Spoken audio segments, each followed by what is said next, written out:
I'm telling you, practically everybody in the state of Northern California is around this particular mountain, waiting to see one Lou Diamond tackle this totally untamed slope, dead or alive. So, get the lead out. That is all. Hey, Thrive Loud listeners, Lou Diamond here. Get ready for a really fun Speak Easy Mashup episode with myself and Melanie Deziel as we put together Speak Easy and her book, Prove It.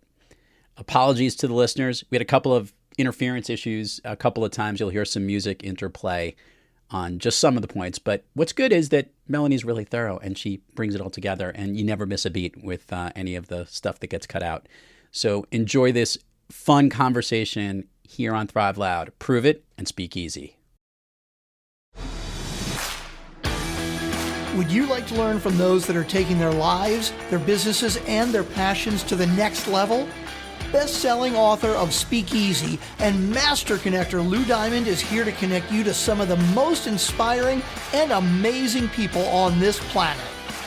Get ready to thrive loud with Lou Diamond.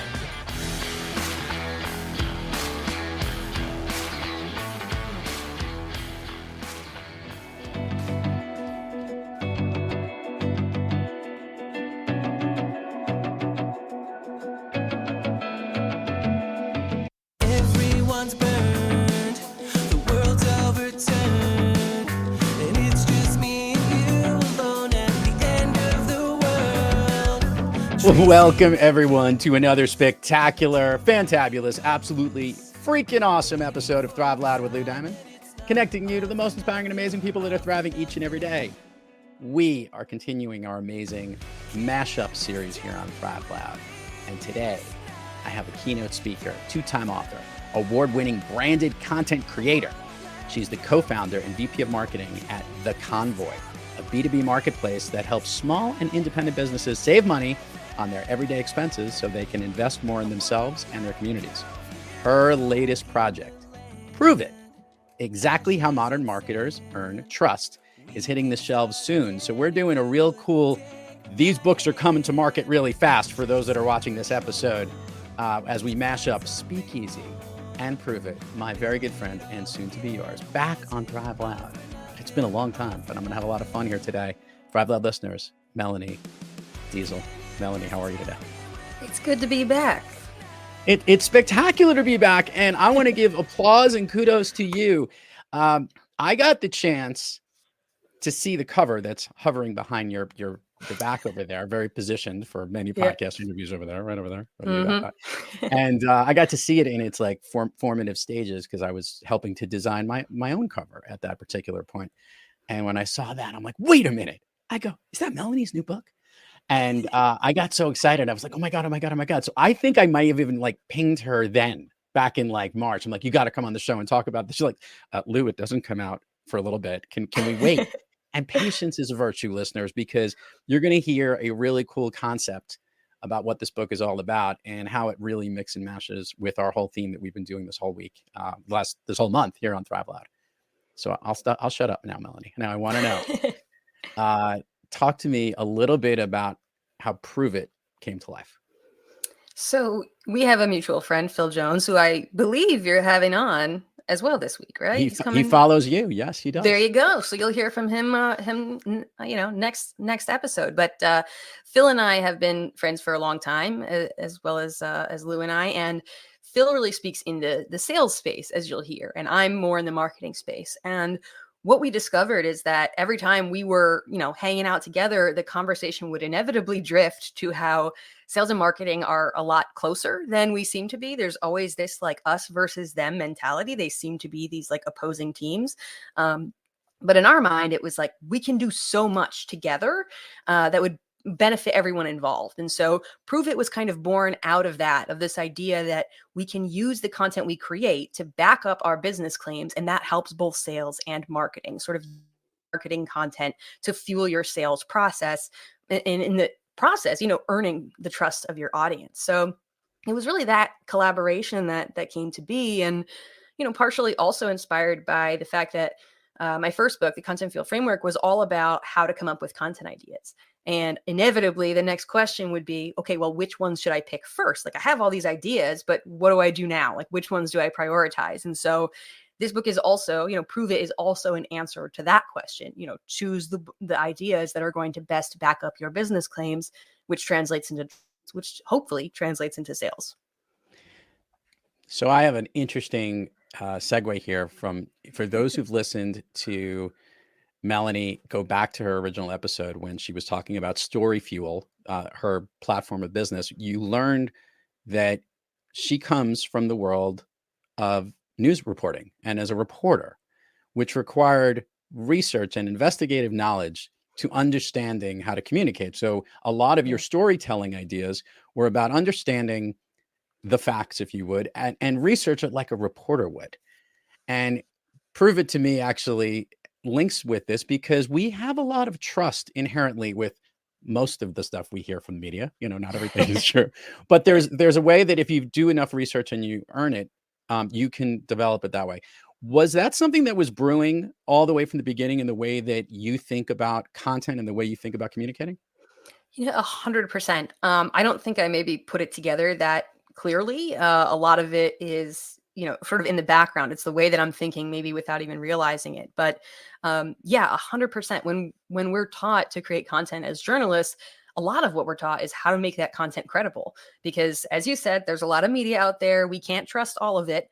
And so it's our job as journalists, as creators, to make sure that the content we create is believable, that it is credible, that we've brought in the expert sources, that we're citing our sources, that we're quoting other folks, that it's not just because I said so as a journalist. Like, what do I know on this topic? Here's a professor, here's an expert, here's a researcher.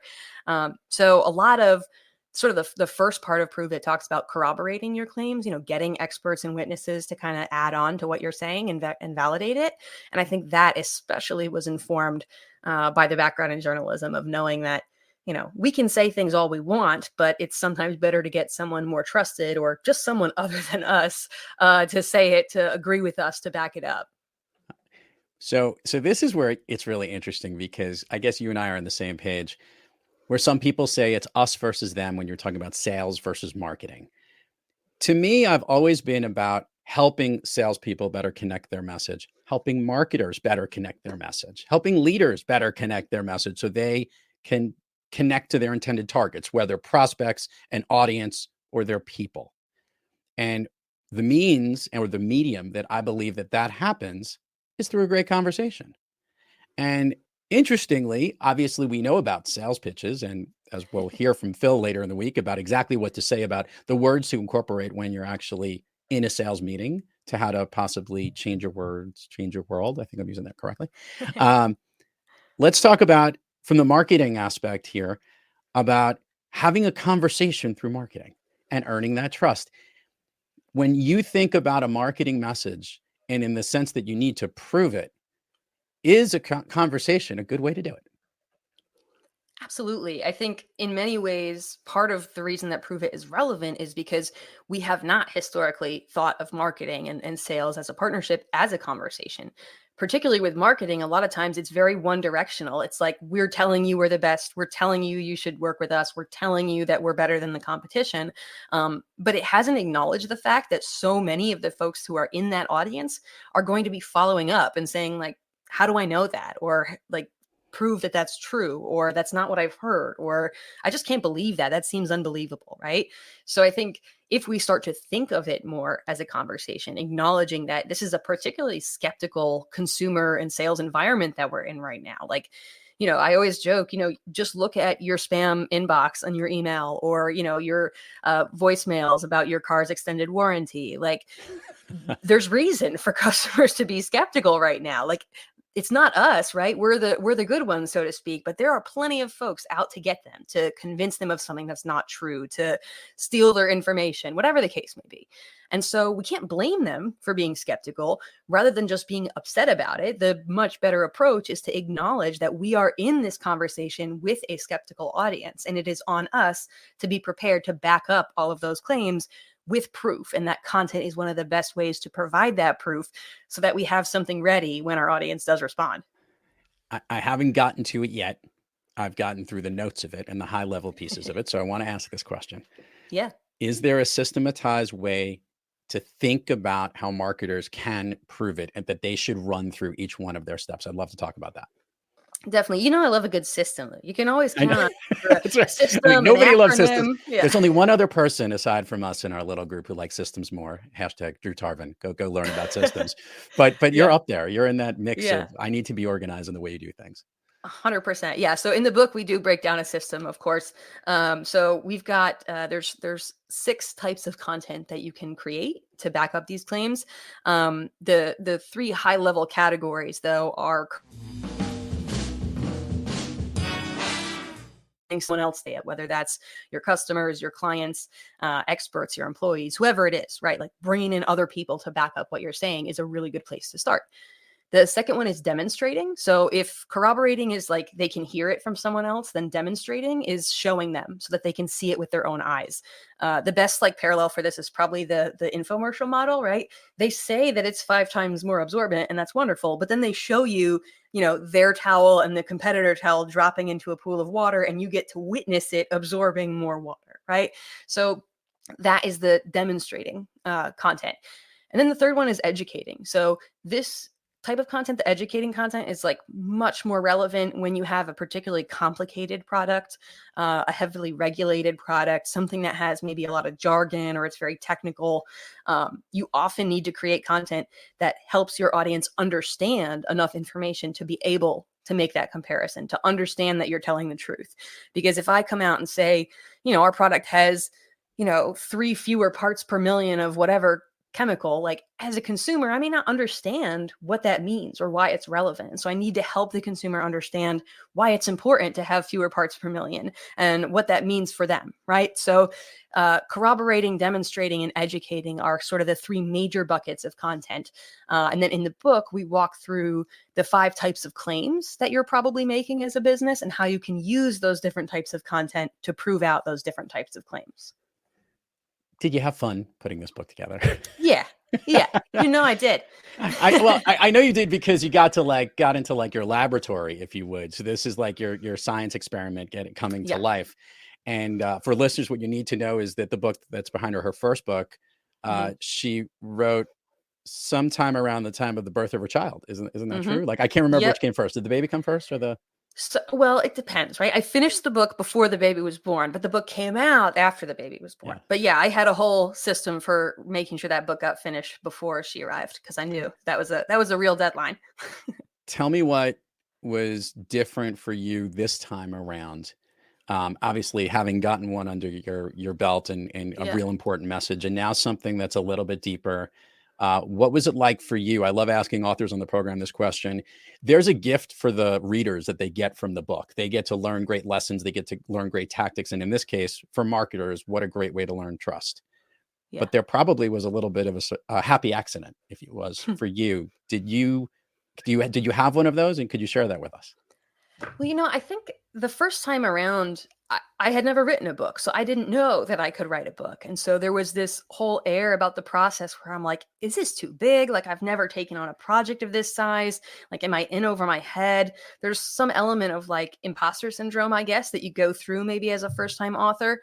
For me as a writer, like the writing part of it didn't stress me out. It was more, is this going to be a complete enough idea that I know it will add value? And I think in the case of the first book, I had been testing that content in workshops and things like that. So I already knew that the content already existed. I was really just compiling it into a book, right? This time we came up with the concept first. And so not only did I know that I could write a book this time, like I had done that, so that was less scary. But I also could feel that like this has some legs. Like I knew that this idea was going to be super helpful when it got to people. And so that was a major drive for me to be like, I need to get this out because I think it's going to make a big difference for a lot of marketing and sales professionals. And so for me, that was a huge driver, when the days get long and you're, maybe behind your word count that you plan to be at, reminding myself that like the audience is waiting for this. Like the audience, the longer I take to get this out, the longer they're not able to do their best work with this stuff in mind. So for me, that was probably the big driver this second time around. Yeah. And maybe the gift to you probably was you already had the confidence you knew you could do it. Now you get to do it better. And that's something that I know that you like to. She's a high performer, people. I think that you can tell. But in this experience of putting this together for Prove It, you're now having conversations like you are right now with me about prove it. Yeah. And you're starting to recognize there's a whole bunch of people probably that you didn't think this would be valuable for, but all of a sudden that kind of emerges. Is that coming to light for you today? Yeah, so the book was kind of written, like I said, for sort of marketing and sales professionals, but maybe a group that I didn't think to target, but that's learning a lot from it is folks who have a personal brand, which makes sense if you think about it, because if you are a personal brand, so that's like a speaker, an author, a coach, an influencer, right? Then to some degree, you are the brand. And that is in a time where it's especially important to prove your background, right? You can say, this is where like the snake oil salesman and like the, influencers that are selling smoke, you can see right through that. So particularly if you're a personal brand, it seems like proving it is extra important, because it's your reputation on the line, not just your business or the sale or whether you're going to convert as many customers as you hoped. Like your identity, your reputation is tied up in how well you deliver on what you say you will. Yeah, actually, that's where I wanted to go. I maybe share with us what does it mean when you don't prove it? When you come out and you state something and you fail to achieve and you fail to make that trust, is it more impactful today than it was before when you had to earn that trust? Is it more highlighted? Like, I guess understanding what the pain points are if you don't prove it. Yeah, I mean, there's a bunch of like cascading points. So the most obvious one being that like if people don't trust you, they're probably not going to do business with you, and that's probably always been the case, right? Like since we were talking, town square, selling your farmed goods, right? But the difference now is that alternatives are half a scroll and one click away. So in the past, if I didn't win your trust, maybe I could come back at you and try again. I could knock on your door again next week. I could try to befriend your neighbor and they would give you a recommendation, right? Now, if I don't trust your site, I'm going to go find that product in another site. I'm going to go find that service from a different provider, and it's going to take me less than a minute to find it. So our window of being able to earn that trust is smaller. And so I always say the onus is really on us. Like we can't operate with the assumption that our audience trusts everything we say. We need to operate the opposite, that they won't trust what we say unless we earn that trust. And so it's kind of a mindset shift. Yeah. But one of the things that I hit upon, but not as deeply as you do in Speak Easy, is I talk about there's a mindset in the way you need to be to make a connection with someone. Because any way we look at it, when you prove your message and you earn the trust of somebody, a connection is established. And there's a lot of stuff that's going on. So in a weird way, your brand, your message, your delivery of your marketing content needs to be a certain way. And it has to come in a certain tone that it's going to connect. And if it isn't authentic, if it isn't intentional, if it doesn't come with a sense of gratitude, that I'm appreciative that I even have your eyes and eyeballs at this moment, otherwise I'm not going to get that connection. I'm really trying to force some connections here, but I do believe that this is true. I think this is something that there is a certain type of messaging that we know that we have to see, almost like a checklist. And if it doesn't have these things, we're not going to engage. Yeah, 100%. I think what it rings true for me as we talk, especially in journalism, about an audience first strategy. And I think many times in sales and marketing, the default is to think, how do I get what I want? How do I get them to download, to sign up, to buy, to schedule a call, whatever it is? And we're focused on that end goal and then trying to do whatever we can to achieve that, when it really should be the other way around. Like you said, looking at your audience and saying, what do they need? How can I show them gratitude? How can I give them what they want, even if that's not what I want to say, because that's how you're going to build a relationship. I make this analogy a lot in a lot of different contexts for marketing, but you got to think of it like dating. If you go on a date with somebody and you only talk about yourself, like they're not going to want to hang out with you. Like, what's the fun in that? Just listening to someone talk about themselves, right? But when you sit down with someone and you have a connection and they ask you questions and they truly listen and they're replying and following up with more questions, right? It is actually an exchange at that point, and you feel heard, you feel seen, you feel appreciated, respected. And so I think thinking of it from that way, it's very much like you said, coming into it with the mindset of, okay, this is the audience I'm trying to win over.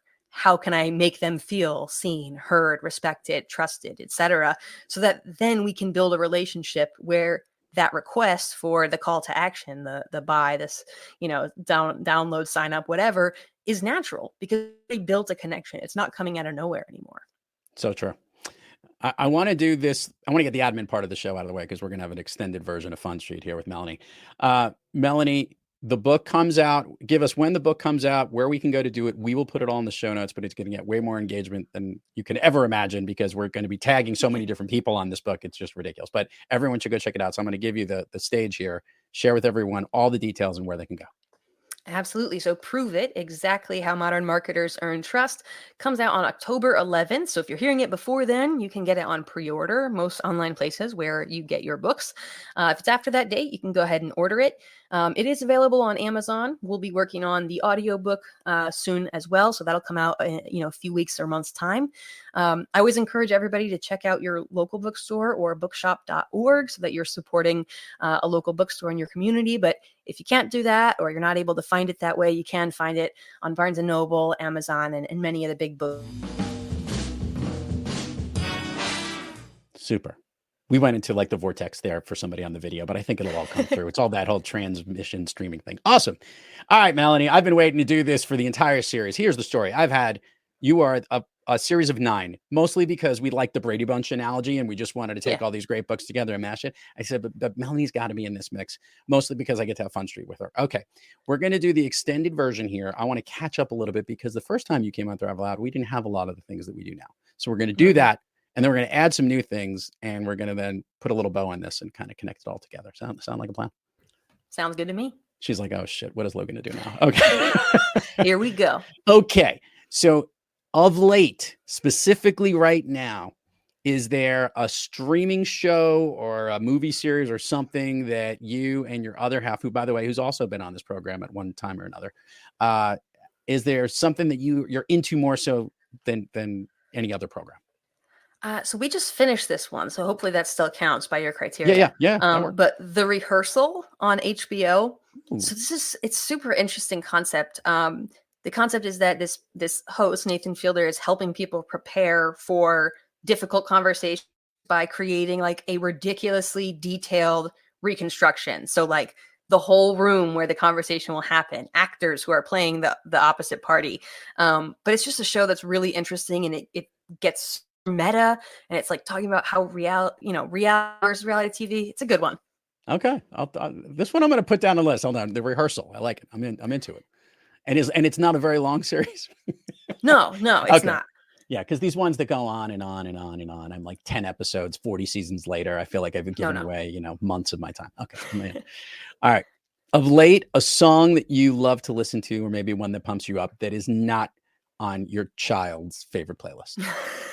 I'm glad that you specified because like my Spotify algorithm is just atrocious. It's like Fall Out Boy to Coco Melon to, 80s rock to, nursery rhymes. It's a mess. I'm gonna break the rules again and go with an album. Okay, so there's no rule breaking. It's okay, just, cool. So band that I used to love in high school called Armor for Sleep just came out with a new album 17 years after their last one.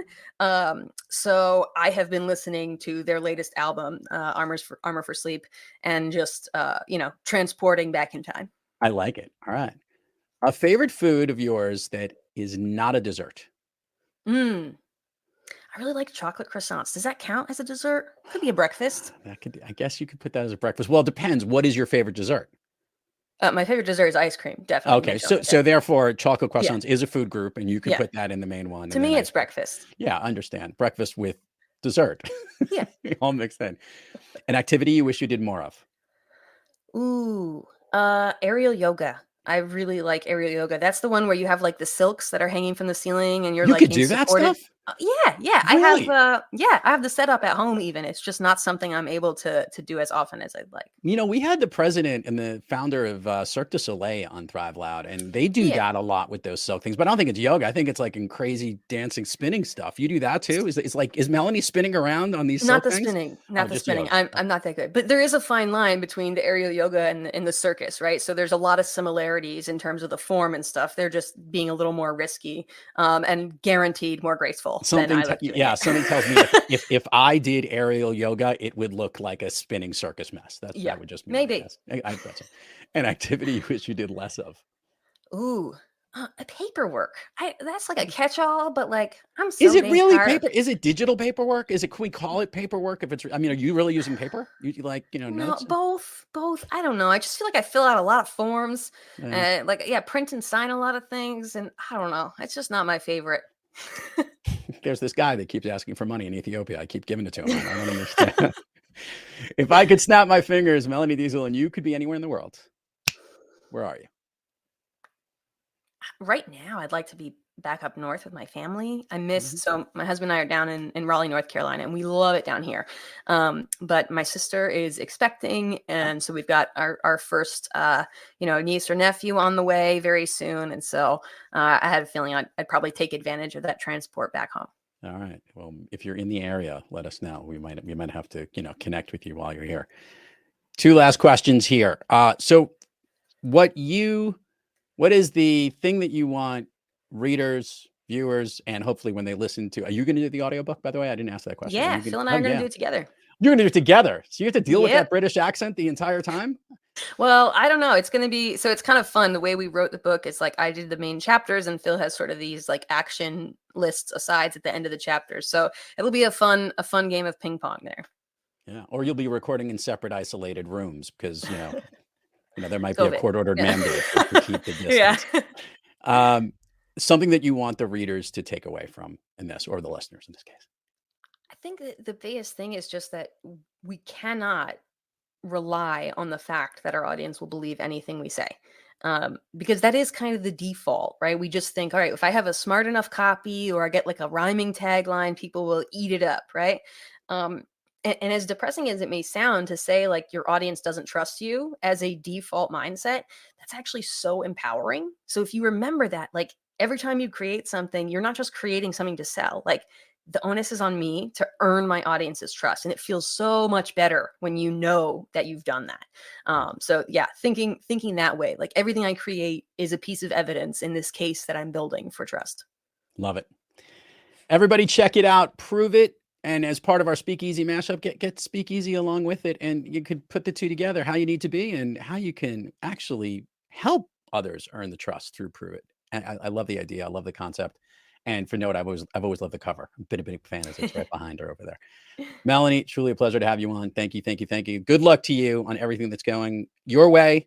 And may you have as many construction-based projects for birthday parties for your little kids throughout the years. It was a digging excavation. Was that what it was? So it was, my 3-year-old is obsessed with construction excavators, the big digging machines. So that was the theme of her birthday party per her request. Yeah, I'm pretty much sure I just had a clown that scared me half to death at that age. So I'll ask my mom. Anyway, Melanie, thank you for coming on the program. Thanks for letting me share my story. You got it. And to all our listeners out there, thank you for joining us. And until next time, keep moving onward and upward. And remember, be brief, be bright, be gone.